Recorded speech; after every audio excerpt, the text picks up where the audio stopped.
have much to talk about today, but I wanted to come on anyway. This 4 a.m. start is really wreaking havoc on me. So it's getting lighter and lighter, earlier and earlier in the morning, which means I have to wake up at 4 because I like to be out when it's dark and when there's not that much pollution in the air from all the cars. But what's actually happening is I'm waking up at 3 a.m. in preparation for this 4 a.m. wake up start. It's like my body's just like in anxious mode that I have to wake up at 4 a.m. So it's giving me some time to prepare for it. It's so bizarre. So I've been up since 3 a.m. and then I went for my walk and I've been running as well. I've been running for about 10 to 15 minutes each time I go out and it feels good. It's only been in the past couple of weeks that I've started to enjoy it. So I kind of incorporated it into my walks maybe 3-4 months ago, but it's really only the past 2 weeks I've started to feel like I enjoy it and crave it. So there were 2 days this week when it was raining because I couldn't go out, but it just didn't feel good. Like I wanted to run, I wanted to sweat. So I think it's just about, and it's not even long, like 10-15 minutes isn't long, but I'm running on concrete unfortunately, and I don't want the concrete to damage my knees, and for that reason I'm limiting how much I run for, and I just want to sweat, I just want to sweat it out. I think when I compare the UK to America, I think this is why America's a much more go-getting type country. How did we get onto this conversation? I came on here having nothing to talk about and it's ended up taking me here. But I will say this about America. As much as I didn't really like LA, I found it a really bland place, lacking in personality, lacking in soul, lacking in any type of va-va-voom. There was just no energy there, and I felt like I was this person with all this energy and people were just bland, and it really took me by surprise because my impression of Americans is that they're just bright people. They're more outgoing than the British, but actually I found that I was more out there than them, and it just was like, what? How is this possible? I remember one time, I'll come back. Okay, let me come back to the story. One time, I have to remember this. So what was I trying to say? Oh yeah, the Americans, this whole go-getting culture means that people tend to be more successful, and I think customer service is much better. Customer service is much better over there. But I did find LA lacking in any camaraderie or just people just talking to each other, enjoying having a relaxed conversation. I was staying near UCLA and Whole Foods was the closest supermarket to me. I need to talk to you about Trader Joe's as well.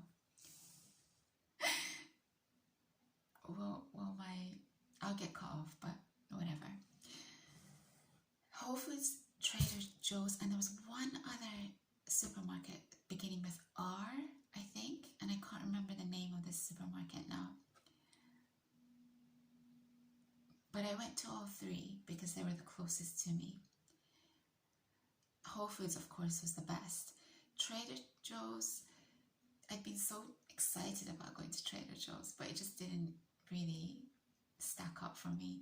And the other store, it was huge, but again, for example, I kept trying to find hummus. And hummus has literally got like 4 ingredients.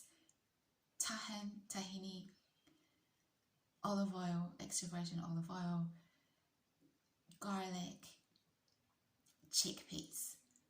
That's literally, and cumin. That's literally it. But the amount of stuff they would add to just this one pot of hummus, and I'd just walk out in frustration, like, just give me the ingredients that I want. So I found that really challenging about these two other supermarkets. But I remember one time I went into Whole Foods, and obviously when you're from a different country, and I think Americans and the British, we've always, North America, let's say that. Sorry that I always lump Canada in with America, but that's what I really mean. I kind of do lump you in. So let me say North America.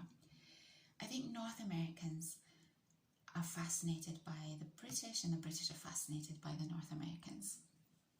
So everywhere I went, people, once I started speaking, people were more open to speaking to me, probably because of the way I spoke, my accent. But I still found people just weren't really chatty.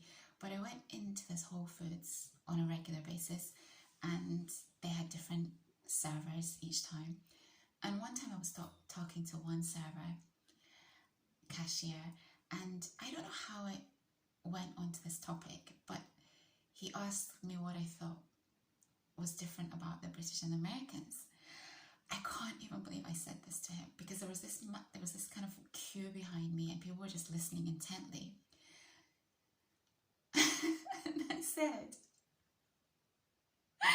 And I said to him, what did I say to him? It was really funny, but actually it was kind of offensive, I think, a little bit. I said, I'd always assumed that the Americans were a lot more friendly and open, and the British are really formal and really kind of cool. But actually, I found people in LA not to be friendly at all. I think I said something like that, and I said, actually, I think the British are a lot more chatty, and so everyone's just listening in on this. But I think I'd expected to have a lot more interactions with people, even in my brief time. I wasn't there long. I think I was there, I don't know, 6 weeks, maybe 7 weeks. And I'll tell you one other story. I went into Trader Joe's on my first day there. Or maybe it was the second day. I think it was the second day. Maybe the first day, I'm not sure. Not important. But I had this guy serve me in Trader Joe's, and I started talking with him, because I talk to everyone.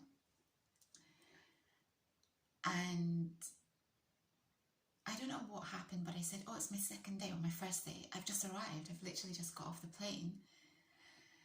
And I was excited, right? I was excited to be in LA. I was excited to be in Trader Joe's.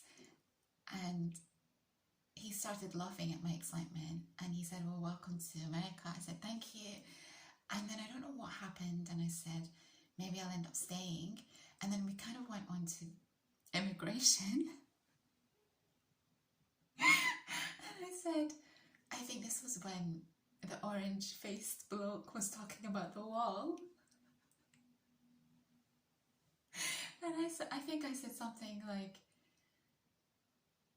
I don't think they would give me a visa to stay here, so I might have to go across the... I don't know if I said this, but I think I did. I think I said, oh gosh, I hope this isn't offensive. But I think I said something like, I'm going to have to cross into Mexico and come back, but I might have a wall to get across. He found this hilarious, but I don't know if Americans, maybe you can let me know, is this not like an offensive thing to talk about? I'm really not politically correct, because I treat everyone in the same way. Like, I don't care who you are, what background you're from, what colour you are, what age you are. I talk to everyone in exactly the same way. So I don't see my lack of political correctness as being offensive. I'm just like, everyone's the same. But obviously, in certain situations, I am politically correct. But there are other situations where I just really don't care. Anyway, we had a little giggle about that. So he was friendly. I liked him. He was a nice guy. And he said, well, I hope you'll be staying for a lot longer, something like that. So that made me smile. That was a nice welcome to America. And oh yes, this happened to me too. Don't ask why, but I was in that part of LA because I had to access Bel Air and Beverly Hills, which by the way was absolutely stunning. And if I was going to ever be in LA and live in LA, of course I'd love to live there. I mean, it's just beautiful. It's a beautiful, beautiful, beautiful place. And one time, I can't really tell you why, but I was waiting at the bottom of Bel Air to get picked up to go into Bel Air. And I think that's really unusual. That's really, like, it's considered weird to be hanging around at the bottom of Bel Air. But, you know, because of how I look, people just, because I was probably dressed preppy, right? Time, place, occasion, my friends. I'm not always dressed preppy, but in certain situations I am. So I'm standing at the bottom of this section entering. I think there's like a sign saying Bel Air or Beverly Hills. I can't even remember which. I don't know if it's the same thing, Bel Air or Beverly Hills, but I think they are the same thing. But anyway, there was a sign for either Beverly Hills or Bel Air. And I'm standing there waiting to be picked up. And the cars are coming and going in and out of Beverly Hills, Bel Air. And this guy stops in his car. And I think he was Persian, you guys. I know Persian boys. I think he was Persian. He stops his car and he starts speaking to me, and there are cars behind him. And now I'm so embarrassed because the attention on me is just, this shouldn't be happening. And I wish I hadn't been embarrassed. I think he asked for my number and I didn't give it to him. A, because there are these cars behind him, and B, because I was about to get picked up and I couldn't have that be seen.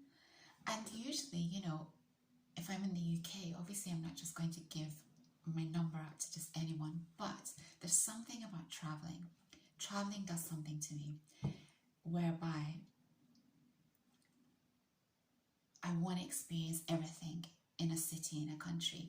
So I'm a little bit more flexible when I'm traveling, and I'm open to kind of, I should probably be more cautious when I'm traveling actually, but I found that I tend to be a little bit more, okay, let's see where the wind takes us. So I lost out on the opportunity of dating a Persian American. What a shame, but I couldn't have. I regret it though, I do. Who cares what people think? Who cares what people think?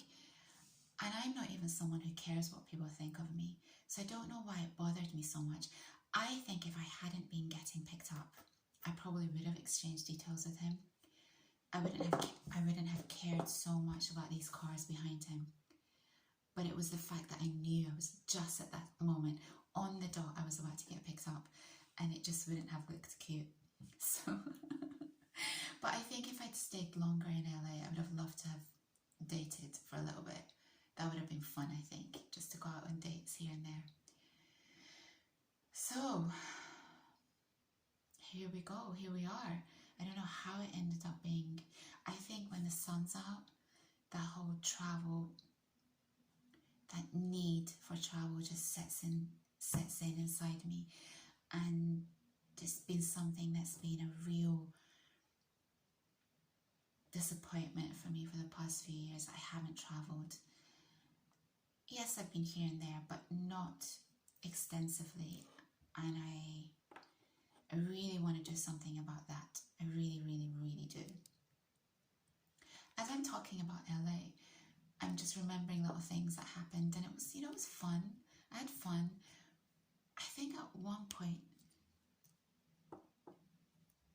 Leanne La Havas